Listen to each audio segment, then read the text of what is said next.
know something, Granny? I feel sorry for Mr. Drysdale. Well, that poor man might as well be single with his wife gone all the time. He's a lost soul, Jed. I was glad you invited him over for supper last night. But even my cooking didn't cheer him up. Yeah, I noticed he hardly touched his plate of grits and possum belly. Even when I spooned on some gopher gravy. He didn't perk up till after supper, and Pearl started playing and singing. Don't tell me he liked Pearl's bellerin'. It wasn't bellering, it was yodeling. Well, it curdled the milk clean out to the kitchen. I've thrown shoes at tomcats that made prettier music than Pearl. I sure wish you two women would get along together. We ain't gonna get along together till she learns to stay out of my kitchen. I bet she's in there right now, sticking her long nose into my pots and pans.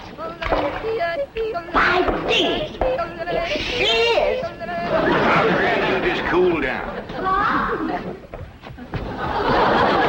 Really, me, Jeff Green, what in the world have you been doing? Playing ball with some fellas down in the pasture. What's that thing? Well, this here's what you call a football helmet. Ellie Mae, I'm pretty near positive that a ball gown ain't for playing ball in. Well, the fellas seem to like it, didn't they, Jethro? They sure do, Uncle Jed. They's waiting for us right now to get some money to buy a new football. What happened to that one? Well, Jethro was going to throw me a pipe. But I grabbed it too hard, and it busted. I ain't gonna give you the money for another one. Oh, heck.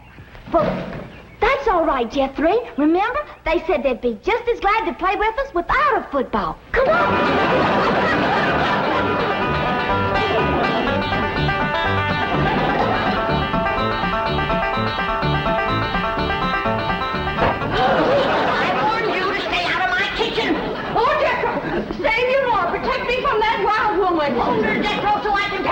Granny, a thing like that could smart. Put me down, big overgrown put. Hey, what's going on here? Jethro, put your granny down. Put me down. He was fixing to whomp Ma. I'll whop her. Here, Ma, now it's a fair fight. I ain't gonna whomp nobody. Well, then you tell Pearl the next time she sticks her nose in one of my pots, I'm gonna cook it. It is my bounden duty as a mother to supervise the victuals of my growing children. Don't tell me they is still growing. The Clampett side of the family has always been big, strong, strapping folks. It's your family that brought in the runts. Who you call a runt? I think she meant you, Granny. He's about as helpful as a high wind in a prairie fire. Come on, Pearl, you and me's gonna have a talk. Jethro, you stay here and help your granny cool down. Okay, Uncle Jed.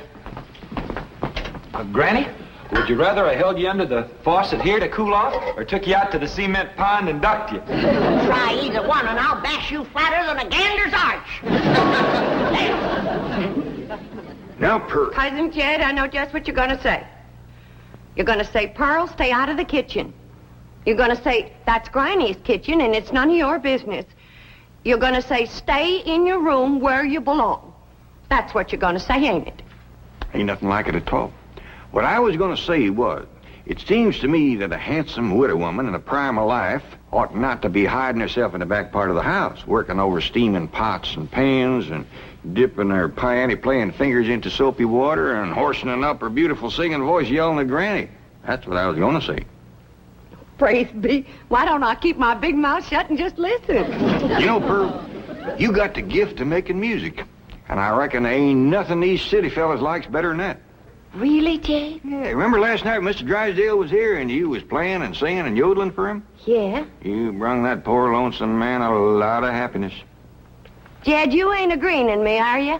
I'll give you my word. Remember that song you sung, The Flowers That Bloom in the Spring, Tra-la? Yeah. Well, you had Mr. Drysdale believing it was spring. No. Yeah. While you was still singing, he went, flung open the window, stuck his head out, and started taking deep breaths just like he was really smelling them flowers. You reckon he liked my yodeling? Pearl, he like to went wild. I reckon them city fellas don't get a chance to hear much yodeling. 'Cause when you throwed your head back and cut loose, it really grabbed a hold of him. It did? He gripped the arms of his chair till his knuckles turned white. Then he commenced to rocking back and forth and moaning like he's under some kind of a spell. And his eyes commenced to circling in his head, and real tears run down his cheeks. Before you got done, he was limp as a dish rag. I had to help him to the door. Uncle Jed, I can't seem to do nothing to cool Granny off. Ain't no need to, Jethro. Your pretty, young, piano-playing ma has decided not to hide herself away out in the kitchen. That's a good idea, Ma, because Granny, she'd find you and whomp you. Well, we'll see about that. Well, you stay out here and practice playing and singing and yodeling. I'll take care of Granny. I wonder if I should have told Uncle Jed that Granny's waiting behind the door with a skillet to whomp the first person that sets foot in her kitchen. I reckon I should have. Jed, I'm sorry. I thought it was Pearl coming in. Granny, you done shortened me. I'll make a poultice for your head right away now, Jed. Right away. I'm telling you, Granny, you don't have to worry no more about Pearl coming in your kitchen. She's going to be spending her time getting herself a husband with her singing and yodeling. Jed, it ain't legal to torture a man into marrying you. You just don't realize the power Pearl's yodeling's got over men. Last night, Mr. Drysdale like to went wild. Pretty near drove me crazy, too. He loved it, Granny. I bet you he's got that yodeling ringing in his ears right now. I can still hear it. An unearthly screeching. Now, Chief, surely it wasn't that bad. Well, I can best describe it as the sound a woman might make if she were having her appendix removed without an anesthetic. Milburn, darling. Margaret, I'm so glad to have you back, dear. What a cunning hat, dear. Is it you? Welcome home, Mrs. Drysdale. Thank you. Milburn, I have the most marvelous news. I'm going to a health farm in Arizona. What? Some women were talking about it on the plane. It's terribly chic, quite expensive, and you don't need any willpower. They just force you to be healthy. The doctors are all deliciously mean. But, Margaret, you are healthy. Every doctor in the United States says you're healthy. But dear, this is different. They reduce you as well. Margaret, if you want to lose weight, just stay home and we'll have dinner at the Clampetts every night. Now, you can't eat the food, but you won't leave hungry. Because Cousin Pearl will yodel your appetite away. But Milburn, it's so fashionable to go to a health farm. Oh, Margaret, please stay home and run the place for a while. You have plenty of servants. Yes, but we have no one to manage the place. And with both of us away most of the time, the servants are asleep on the job. Well, just hire a good, efficient housekeeper. Oh, yes, just try and find one. Oh, Margaret, please stay home. All right. That's the way you feel. Miss Hathaway. I'll stay home, just as you wish. That's my darling. Yes, Mrs. Drysdale? Telephone the pharmacy and have all my prescriptions refilled. And call my psychiatrist, my neurologist, my internist, and my osteopath and have them come over. Oh, and I'll need nurses around the clock. I just know the servant problem's going to bring on a nervous breakdown. All right. Go to the health farm. No. My place is at home. Please go to the health farm. All right. If you're sure that's what you want. Oh, I want it. Milburn, I promise to come back a new woman. Goodbye. Just think, Milburn. You'll have a young, glamorous wife. Slim, trim, beautiful. All right. Start looking for a new housekeeper. Won't do any good, Chief. We've been through this with... Mr. Drysdale's office. Who's calling, please? Tell him it's a surprise. Surprise? That's what she says. Milburn Drysdale speaking. What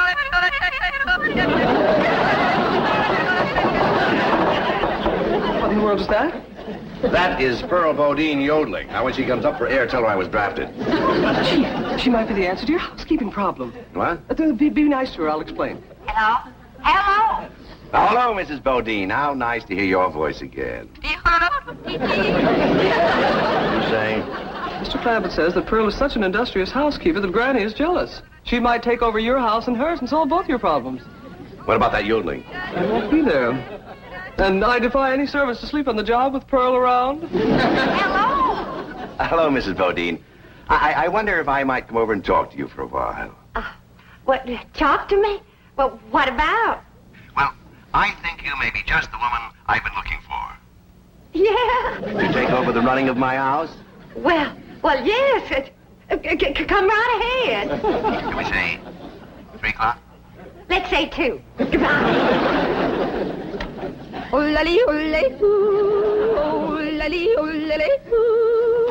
Will you stop that infernal caterwauling of yours? It might be infernal caterwauling to you, but it's pure catnip to me.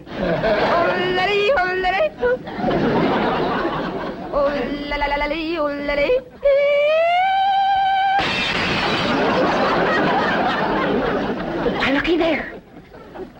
I hit such a perfect note, it busted the glass. It wasn't your voice that busted the glass. It was your face. We'll see who gets the last laugh when my sweetie comes. What, sweetie? That's for me to know and you to find out.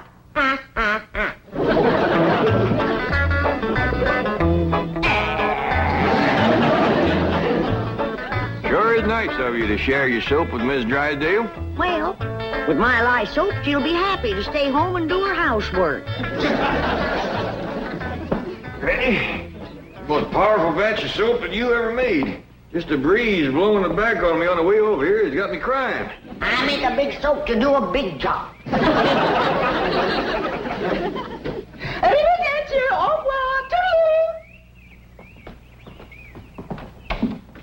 Howdy, Miss Drysdale. Hello. Goodbye. Where are you going? Melbourne is sending me to a help farm. Martin, are we loaded? Yes, ma'am. Well, let's fly. Just a minute, Miss Drysdale. Granny and me brung you something. Yeah, honey. Take a good whiff of this. How nice of you. Tell the gardener to spade it in around the rose bushes. Toodaloo. Oh, just a minute, ma'am. Granny and me'd like to talk to you. I haven't time. The sooner I go, the sooner Melbourne will have his new wife. Did you say new wife? Completely new. Young, glamorous, slim, trim, and beautiful. Oh, Martin, did we pack my medicine? 16 bottles, Mrs. Drysdale. Good. Drive on. Toodaloo.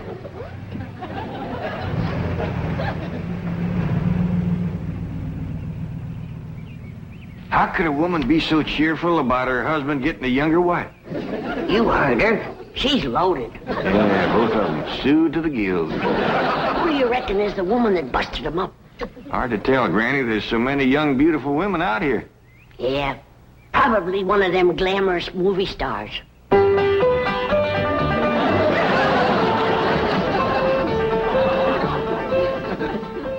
Hey, Ma. You sure are all fancied up. Do I look like one of them glamorous movie stars?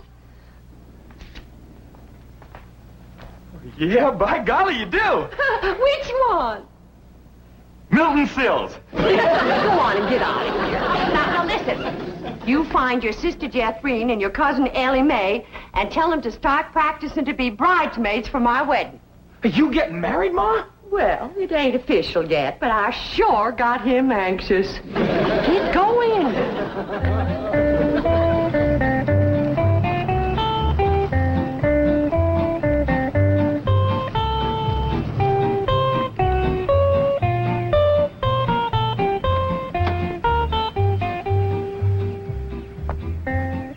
Pick me up in about 15 minutes.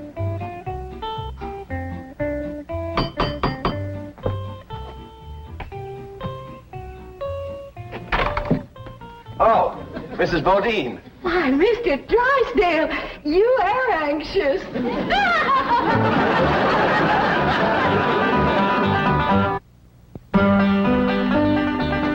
I'd have had a little more notice, I'd have baked your sweet potato pie. It's one of my specials. Oh. Won't you step down? Thank you. Here, I'll take your hat. Yes, sir, I just love to cook, and I love to sew, and I love to keep house. Yes, I've heard you're an exceptional housekeeper. But I ain't one of them fussy ones. No, sir, not me. I say a man's home is his castle, and it is the duty of a woman to make him comfortable. Oh. Here we go. Yes, sir. Man works hard all day. And when he gets home, he has a right to enjoy himself. Take off his shoes and relax. And listen to some soothing music to calm his jangled nerves. Please, Mrs. Bodine, not like that. Mr. Drysdale, I've got to ask you to keep a grip on yourself. We're all alone in the house. If you want me to keep a grip on myself, I must ask you not to play or sing or yodel. I understand. Kind of makes you go all to pieces. Yes, it does. Well, you come on back, and you sit down. Why, Mr. Drysdale, you're perspiring. Why, you got to get relaxed. Oh, please. A man can't say what's on his mind unless he's resting easy. Land sakes. And with that tie and collar a choking you, it's a wonder you can talk at all. Oh, Mrs. Bodine, I'll be all right. Really, I will. Mr. Drysdale, you got a hole in your stocking. Oh, it's nothing to be ashamed of. When a man ain't got a woman around to care for him, them things is bound to happen.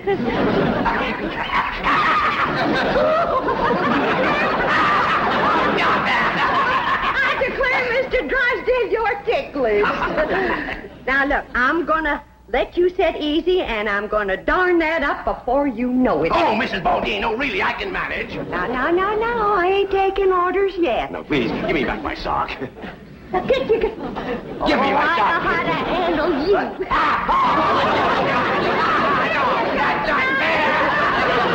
Uncle Jed, Granny, Ma's gonna get married. What? Who to? Well, she wouldn't tell me, but she was expecting him any minute. I reckon he's inside right now. Let's go in and see who it is. Miss Bucky! No, please! No, please! No, Miss Bucky! No, please! Mr. Drysdale. I reckon Pearl is a young, beautiful woman that busted up his marriage. What? It's been her singing and yodeling that drove him to it. No, stop it! Mr. Drysdale. Mr. Clampett, it was just, your cousin and I were... Oh, no, we weren't. Jethro, leave the room. Leave the house. Did you have to come back right now? We was just going great. Pearl, what's the matter with you? Man crazy, always was. Mr. Drysdale, get yourself decent. I'll be back to talk to you.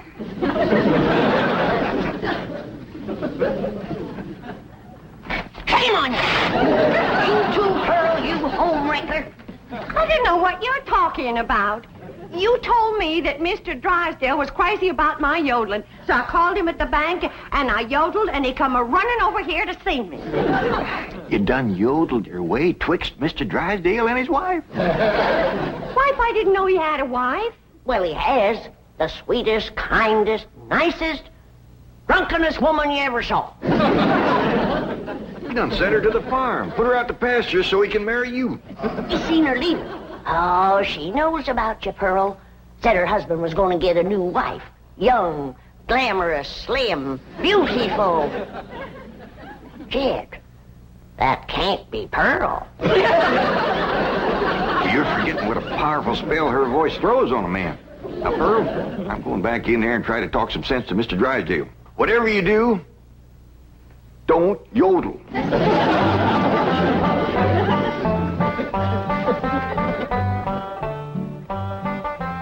Oh, Mr. Clampett, I'm terribly embarrassed about the picture we must have presented when you came in, but I assure you I wasn't at fault. Yes, your cousin Pearl is one of the most... Yeah, my cousin Pearl admitted that she called you on the telephone and stirred you up. But she didn't know you were going to send your wife away to make room for her. Oh, but I didn't. In the first place, my wife is never home. Second place, if she does come home, there's still plenty of room for both of them. Mr. Drysdale, I hear tell that you folks out here behaves mighty different than we's used to. I know you're carrying a heavy load on account of your wife. But I just can't let my cousin Pearl get mixed up in any kind of goings-on like that. Well, then, if I can't have Pearl, can I have Granny?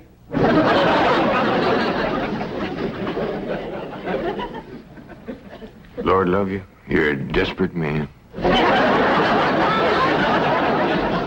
are they saying? How can I hear when you keep pestering me? Oh! Jed told you not to yodel. I was screaming. Tell the difference. What in the world happened to you? We was playing football with some boys. Yeah, and they sure was dumb. Jethrine was a-toting the ball, and they kept a-tackling me. Go get cleaned up, both of you. But Jethro says you want us to be bridesmaids at your wedding. Yeah, who you marrying, Aunt Pearl? What's his name, Ma? Puddin' and tame. Ask me again and I'll tell you the same. Now, get upstairs. That's a funny name, Puddin' and Tame. Oh, Ma don't care. She once said she'd marry Humpty Dumpty. Well, I like Jethrine Tame better than Jethrine Dumpty. That poor man in there is so sick of his drinking wife, he is wanting to marry either one of you two. Last one in is an old maid. Ready? We's trying to save the marriage, not bust it up, and I think I got an idea that'll do it. Now, I want you two to wait in the kitchen, and when I bring Mr. Drysdale in, I want the two of you. Yes, sir, Mr. Drysdale. We'll both been fine, hard-working, good-cooking, housekeeping women is in the kitchen there. All you have to do is go in there and take your pick. Oh, this is marvelous of you.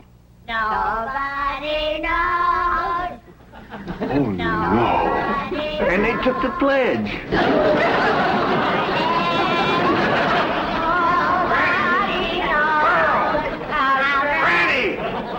Well, look who's here. It's old Jed himself. And there's Milby, baby. You fellas want to dance? Come on, have a little dance. Come on now. You can't dance with her. Why not?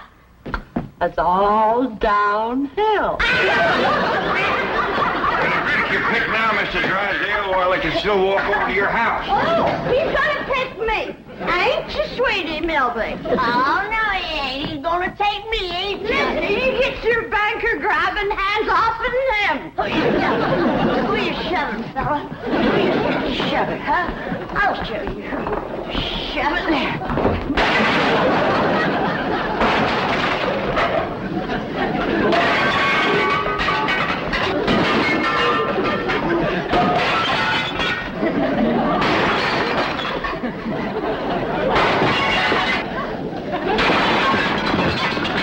How about taking both of them, Mr. Drysdale? No, thanks. You done it, girl. Bless you both. Pearl, you were just great.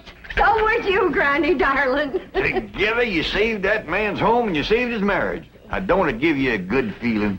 Yeah. Well, I'm kind of winded. I think I'll go upstairs and rest. Call me when lunch is ready, Granny. Oh, now, just a minute, Pearl, honey. We got a lot of mess to clean up here. Granny, darling, you give me strict orders to stay out of your kitchen. Remember? Why, you low down. No, Here we go again.